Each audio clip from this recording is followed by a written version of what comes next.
we're going to talk about governance on this panel. Steve, I have a seat for you. You saved a seat for me. I love it. Thank you. So my name is Jonna. You talked a little bit, Mean Brains talked a little bit about dysfunction in some DAOs, and my involvement in some DAOs is I'm with Bankless DAO. I'm one of the ombuds, so I have been involved and I have seen some of these chats and disputes that go along. So it's very, very interesting, and I completely agree with you. So I'm also a part of Weaver DAO, and I do some work with my DAO. So pleasure to be here. And why don't we just go around with the panel and have everybody introduce themselves. Well, I'm Steve Echtman, and really honored to be helping organize this today and put these panels together and even get on stage a little bit. So my DAO experience, I started down the rabbit hole with FWB probably almost 2 years ago, and then started DAO Planet with some other folks, and that's grown into these event productions, and love this conversation about governance, because we're always in the governance conversation in the DAO. Great, my name is Corey Siegel. I started in the DAOs before they were even called DAOs. Even in the early 2000s, I was part of a nonprofit organization where we had 4,000 people that made decisions around how things governed, and we had things around prestige points and reputation points sort of thing. Then in 2015, a company called Decred did a governance model before it was DAO, and that's a very interesting model you should look at. And I'm now part of ATX DAO and helping them figure out how to make all this work. My name is Chris Corella. I'm the head of product of a DAO tooling company called Charmverse. I'm also the founder of a DAO called Purple, which is a Farcaster ecosystem DAO. I'm a member of Shark DAO, Little Nouns, and FWB. My name is Eric. I'm a lifelong entrepreneur. I sold my last company to go really deep down the Bitcoin rabbit holes and be a digital nomad, and that led me to becoming a core contributor at CityDAO. I've been there for a while. I run their podcast. We've done about 37 episodes with major leaders in different DAOs, and also with the Wyoming State and city officials here in Miami as well. And yeah, I'm just here because I'm just fascinated with where this whole ecosystem is going. Yeah, thanks everyone. So I have a question for the audience. How many people here are involved in a DAO? I know it seems obvious. Okay, great. How many people have ever voted in a DAO? Okay. How many people ever put forward a proposal? Okay. How many people wish more people voted? Okay, all right, great. So thank you for responding. So I wanted to ask some questions about voting, and wanted to ask what some of your experience has been in that capacity. And the audience said they would have liked to have seen more people participate. Corey, do you have any thoughts on this or experiences that you can share, or anyone on the panel really like to go around? Go ahead, you want. Oh, so the nonprofit organization of 4,000 people I had, when you're looking at who votes, there's two main things, right? You want to make sure they're an active participant, and you want to make sure that someone has the right skills, at least at an operator level, to make the decision. Because if you have people voting that have no idea how to do accounting, why do you want that? So I think the two biggest challenges are making sure you have the right experts making the ultimate decision, and then empowering the people correctly with people that actually have skin in the game and participation. So the idea of reputation and prestige points are a way to say, hey, those of you who are actively supporting the DAO at that point in time, we're going to go ahead and give you some sort of mechanism to measure that, and then you will have a higher weighted vote versus, say, those who are just, own a governance token that really haven't been playing in the space or participating in the DAO in a year. So even if you had someone maybe that participated for a year in a row and then 3 years down the line did not participate, are they really actively engaged anymore? And so in the organizations that I've been involved with, we had situations where they were active for the first 2-3 years, and then 6 years later, they still had the same voting power, even though they weren't actively involved. So I think the two challenges there are making sure you have active participation has the greatest weight, and that you have the right experts making the right decision. So this is a really new ecosystem. DAOs are brand new. The concept of decentralized voting is brand new. Using NFTs to vote is brand new. And I don't think that we're done evolving. There's a lot more that's going to happen. right? Because we think we start a DAO of everyone who wants to participate and do some cool stuff. That's the initiative, that's the spirit. And we do have some amazing core contributors that do some incredible stuff. But the reality is that's not the only group of people that's inside of a DAO. And I think that there's 3 types of problems. And I'm going to summarize them as squatters, flippers, and treasury depletion. All right, a squatter is someone that owns an NFT and they don't vote. For whatever reason, they forgot, they don't care, they got busy, they just don't. What happens, it forces the floor price of the DAO to be higher than maybe it should be. And with a lack of participation, we get a lack of results, which is not very good. Flippers intentionally buy the NFTs, not to participate at all. All they care about is flipping. They want to make some money, right? If we have a DAO for community good, there are people that just buy it so they can resell, and that's not a good thing for the spirit of the DAO. And then while squatters and flippers are doing their thing and not participating, usually the treasuries are depleting without replenishing at the same time. So I think that there's going to be a new wave of DAOs and a new wave of minimum participation requirements probably going to come around in the next bull run. If you don't participate, you might lose your NFT, or you might lose the weight of the NFT. There's a few things that we're obviously exploring as an ecosystem, and there's a long way to go with it. So. I'll just having surveyed a wide range of DAOs, maybe some facts, which is like if you are having 40% voter engagement in your DAO, you're crushing it, and a lot of DAOs have 1% engagement, and so that's maybe not neither by itself good or bad, but it tends to lead towards bad. Yeah. Yeah, great points. I think the thing I'd like to add to the conversation is like how varied the governance models are amongst DAOs. When I was the initial primary drafter of our governance documents at DAO Planet to actually take the DAO from a non-tokenized, just democratic Discord emoji voting group into like having some governance and having some like rules beyond that. Like what did we want to evolve into? I thought I could just take something off the shelf and implement that, change the names, but ended up drafting an entire charter for the organization, and it was really interesting because some people have their ideas of what a DAO is. So we put forward it requires a 60% vote for something to pass. You know, so you get into quorums and voting, and some people were like, oh, 60%, that's not a DAO. It's only a DAO if it's a 50% voting threshold. And I think the things to look at, you know, a lot of people with nouns, there's and a lot of DAOs that I've looked at their governance really respect their governance. Things like Juicebox, things like MoonDAO have really interesting things, staking your tokens in order to vote. I think reputation and delegation is really valuable and really important. And some of the automated processes I'm a little skeptical of because I've seen based on like the quorum thresholds and things, somebody could potentially buy enough tokens to then just sweep the treasury. And I think there's things that you got to be careful about. So, you know, what does the governance that you set up in the DAO, what's the potential implication of that? That's a really good point. That's a really good point. So anybody else on the panel, what has your experience been with the different types of voting? For example, like quadratic voting, or does anybody have a model that they like to follow? I guess Sure. It would depend on the DAO, of course, but. Yeah, I mean, with City DAO, we do quadratic voting, and there's pros and cons to it. I mean, on one side, if someone owns 100 NFTs, and that only gives them a power of 10 when they do a vote. So, I mean, on one side, that's good because we don't have whales influencing every decision. On the other side, maybe it's not good because it decreases the amount of calculation that's used for quorum.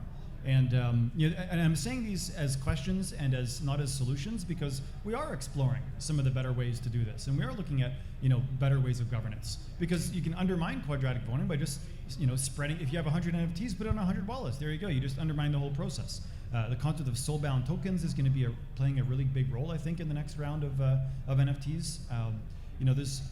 That's what we're doing right now, and we're in a bear market too. So, voter participation decreases in any sort of a crypto winter. We're using quadratic right now. We're revisiting a lot of the ops agreement right now, and frankly, anyone that has an idea or wants to contribute, it's a very open discussion happening right now at CityDAO. We're very open to input from anyone here or in the room. So that's kind of where my experience would be at the moment. Yeah, I would just say we need more experiments in voting. I like quadratic. One token, one vote is pretty standard and works until it stops working. I'll just say that I admire FWB, who will change their voting strategy based on the vote, where it's typically one token, one vote, but then there was a vote that was going to affect people who held less tokens, so they switched to quadratic for that. I'm interested in exploring spendable, whether reputation or prestige versions. So those who are actively participating are earning and have more skin in the game, in my opinion, than those who are just sitting on the sidelines, not really participating in the DAO itself. So those who are actively in the DAO, I think, should have a heavier weight than those who don't on the current decisions at the time and the direction of the DAO. Because like I said, over time, people just drop off.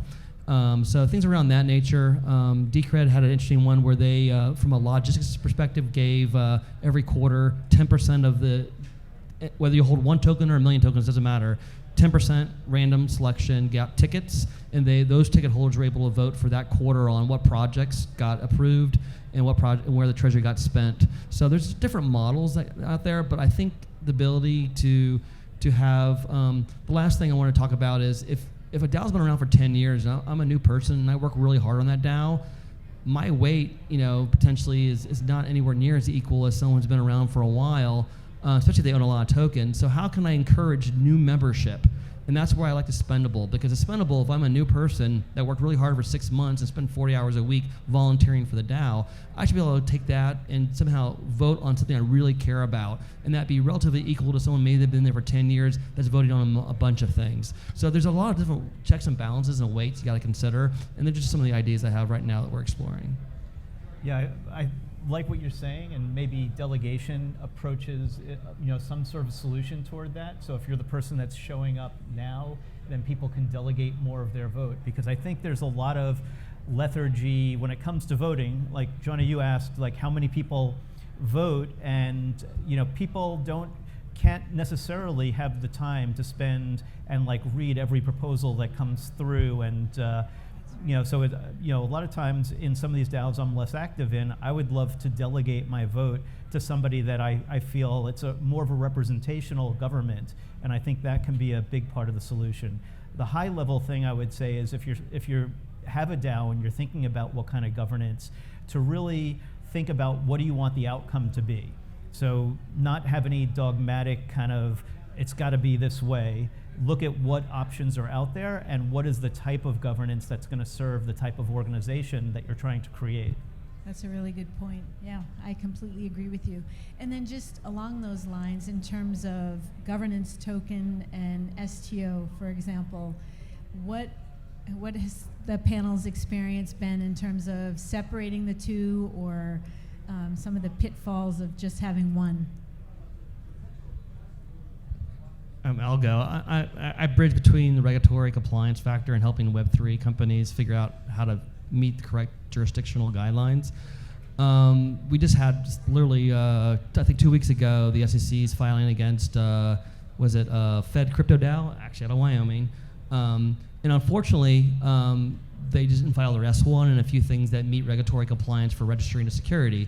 So I think the safest thing to do is separate the ownership token component from the governing decision-making token component.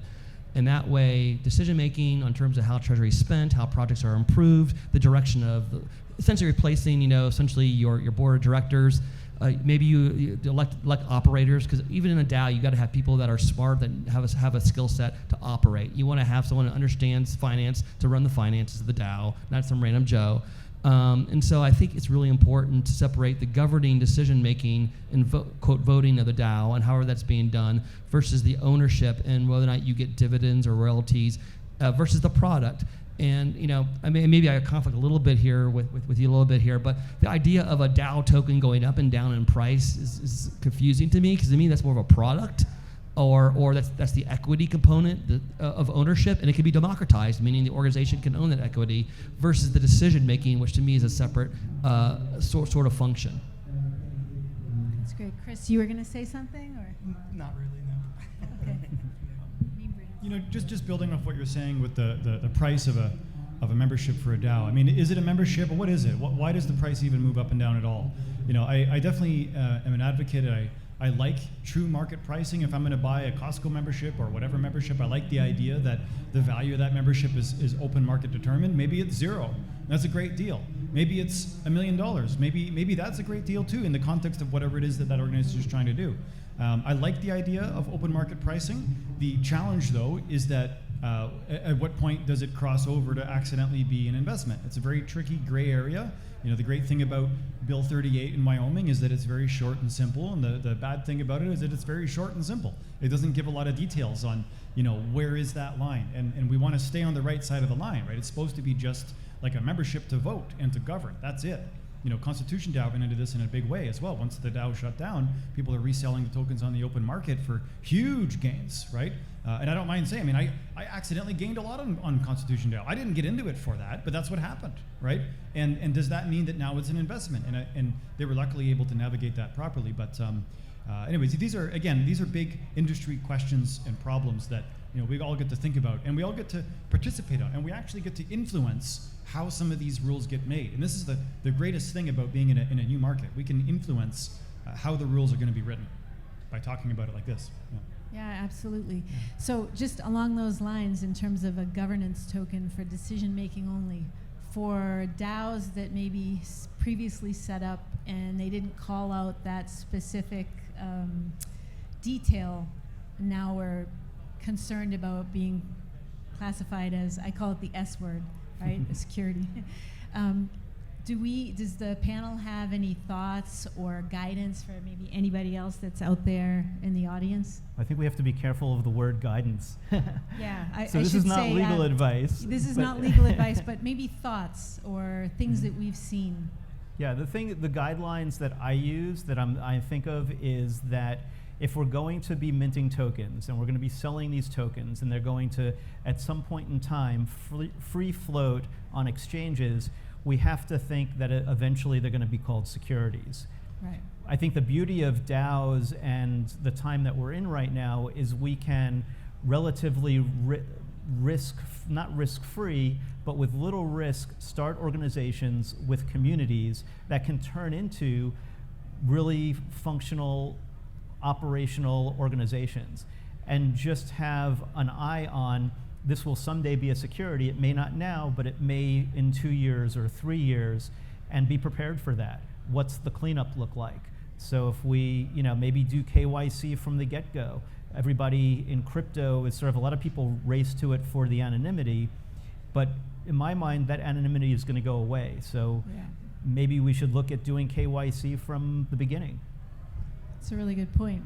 Mean Brains, you were going to say something? Well, one of the broader topics at play with this entire ecosystem, just from my own personal perspective, not related to City DAO, is that are we as a society going to evolve governance and rules of the game to work with the decentralization and this movement of Bitcoin and blockchain? Or is it going to be a completely revolution and a whole new system is going to come up and fiat is going to disappear and everyone's going to be on Bitcoin and existing systems are going to burn down? And I don't know the answer. No one really knows the answer. I think that, at City DAO, we're looking to work with government. And when you're working in something that doesn't have clearly written rules, all we can do is an absolute best effort. We certainly put a best effort. We spend a lot of money on legal. We do a lot of things to try and cover our butts in every way imaginable. It's not easy, and it's a continuous battle.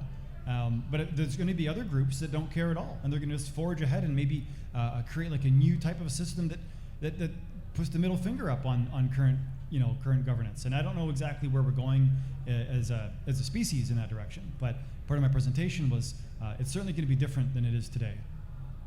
Yeah, I'm certain there's a lot of unintended consequences that are to come that we don't yet know, certainly sort of like the voting, right?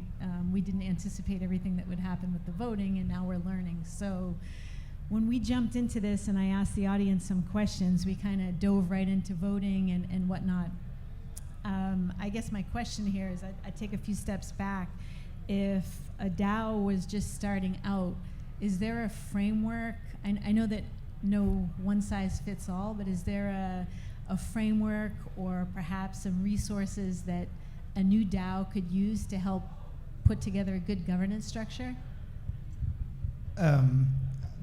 If you're doing a nounish DAO like I have, there are lots of resources. Nouns did it first, little nouns did it next. They've published everything. It's all CCO and on the internet. That's one. Two, I also then would point people towards Juicebox's docs. Juicebox has a really good governance process that I think is kind of best in class. What do other people think? Yeah, I use Decred and their governance doc just as a starting point. Again, they're a little older project, but they kind of got some of it right just off the bat. As far as the regulatory piece of it, or trying to make yourself at least SEC, let's just say bulletproofish, is really thinking about how to use the current crowdfunding vehicles to allow that investment, that ownership in the DAO.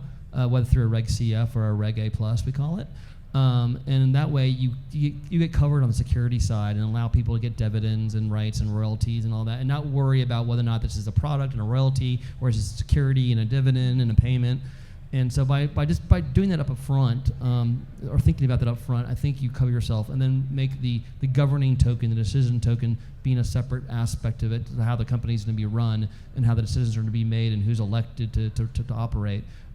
Personally, I think that's a general framework that I would start off with. And if any of y'all get in trouble with the remediation or needs, I'll be happy to give you unofficial, uninformed guidance opinions. Yeah, I would just add that what I tend to do is look toward existing models. Look at what's happened in the past. How are those organizations being treated? If you think of it like, okay, we're a duck. What kind of duck is it? Are we walking like a duck, quacking like a duck? Securities regulators are going to be like, you're a duck. We don't care what you call it. Right. So what kind of duck do we? What kind of animal are we? And what models are out there? We're in an amazing place where DAOs are enabling the evolution of organizations, global, distributed, decentralized, whatever you call the D, organizations that can be quite powerful. Cooperatives in Europe are some of the biggest corporations or organizations out there. And I think there's a lot to borrow from. And we'll hear some talks later about the evolution of organizations. And I think this is just one more step along the path of like, what are we moving from? And then what are we moving to? And we don't need to necessarily throw the baby out with the bathwater. What can we learn from how organizations have grown over the last 200 years? Yeah, no, absolutely, absolutely. So I don't know if we, how much time we have here, or if we're 5 minutes. We 5 could more do minutes? a Q&A. Yeah, I was going to say maybe have some questions for the audience. We wanted to keep it as interactive as possible, so do you want me to run with the mic? Yeah, well, maybe we can get a mic runner to come on up and grab this mic I've got. I'll do it. Awesome, thank you. For audience questions? Yeah. Okay, do we have one? Do we have any questions? Please ask away. You have I gotta some really great run resources to this here. one. Here you go. What type of solutions are you seeing in the banking world to bank DAOs now?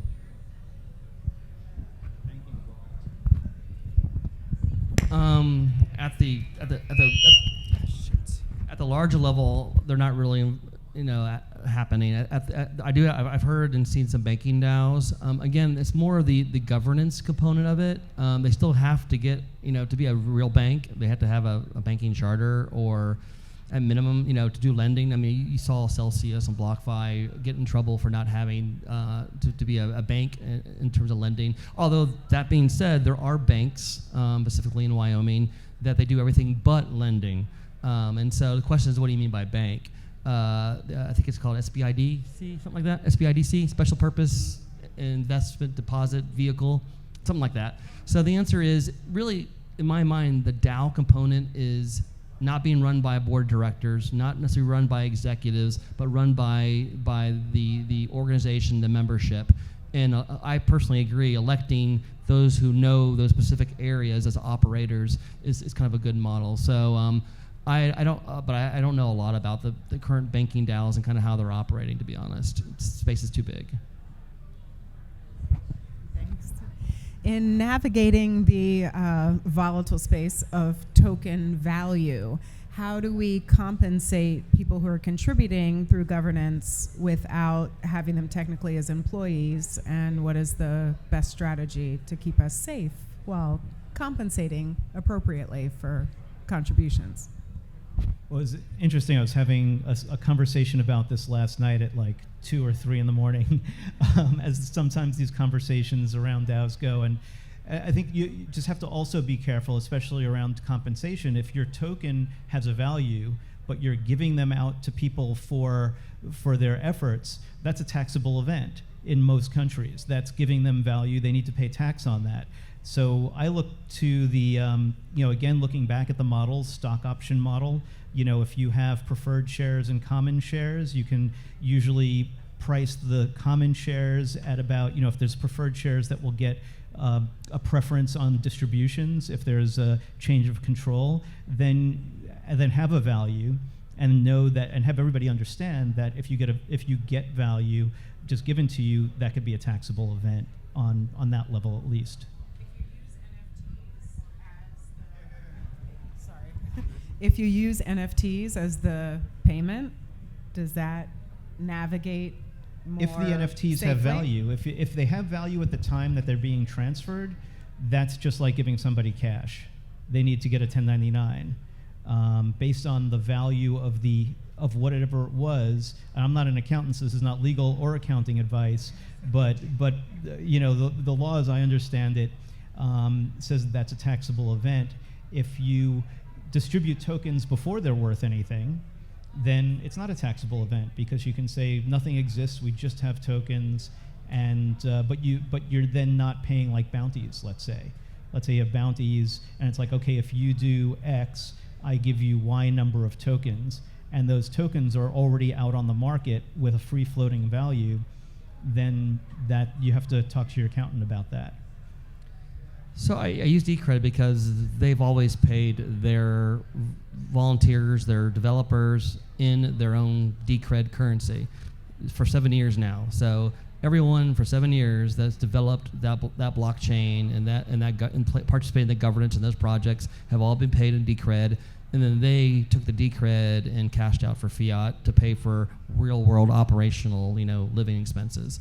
So I think in general, that's one way you can go about it. The other way is you have a treasury and you pay people like you would pay anyone that would work for you with fiat or with stable coin.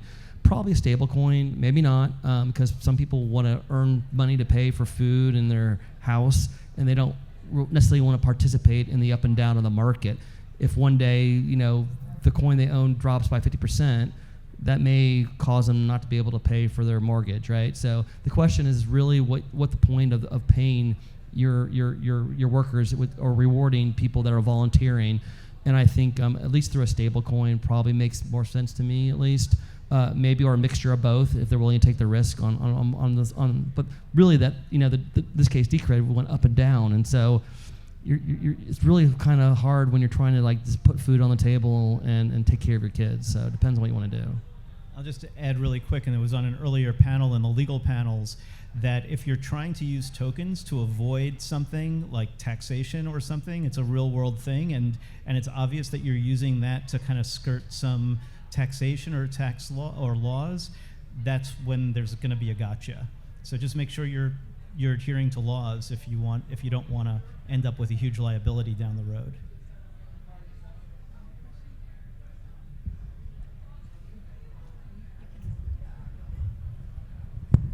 I'm curious, kind of y'all's opinions on how DAOs should store treasuries and how DAOs should do compensation for members, because a lot of DAOs will do governance tokens, but obviously governance tokens don't put food on the table some of the time.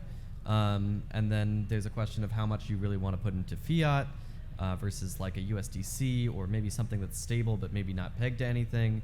Just curious your thoughts. Maybe Adam wants to take some of this. We're dealing with a little bit of that at DAO Planet. Like, what do we hold our treasury in? It's so volatile unless you put it into USDC or something. I'm in ETH Maxi, so I hold everything in ETH. But I do think that for many DAOs, it makes sense to hold whatever you're comfortable with, 60% of your treasury in USDC? I mean, I personally think it should be I'm a non-custodial guy. So whether it's like an Unchained Capital or a Fireblocks where you have 3 or 4 signatures that are needed to move the larger amounts, and then again, when you elect a treasurer or CFO, their responsibility is to do the payouts, and I think the payouts should be done in some structured format. So like in that nonprofit organization I said before, there was even DAOs.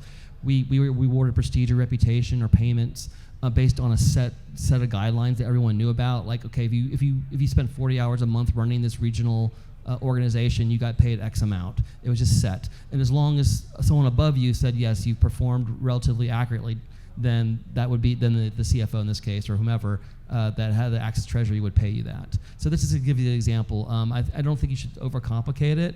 Maybe you could do smart contracts around that, but I think there needs to be a quality of work validation. Just because you hold an office doesn't mean you're actually performing the work. So there needs to be some sort of intermediary approval at some level, I think, to audit. The payment could be automated. But the person to press the button, I think, needs to say, hey, yeah, this person did spend roughly 40 hours of good quality time on our DAO. I think we're just a little bit over time, but if anybody has something burning they want to share, and Joanna, you've been asking a lot of questions. Can I ask for you to answer some question or give some perspective? To any question, or for just me to? So I'll just say a little bit about myself. So I'm new to this space, and Steve was kind enough to invite me up to moderate the panel. So what my comment really would be from a governance standpoint is, like what Mean Brain said, is get involved to the capacity that you can be involved in, and that really would be my advice for anybody in this space, and for anybody that's sitting in this audience here that's not yet involved in something. I would say don't let anything stop you. Just jump right in and ask a lot of questions, and don't be shy or afraid to say, I don't know, because there's a lot of questions and answers that I don't know. So that's what I want to share. Thank you. Thank you. Thank you, everybody, for presentations and being panel members. This has been a great day, and we have more to come. Thank you, guys. Can I introduce Mark?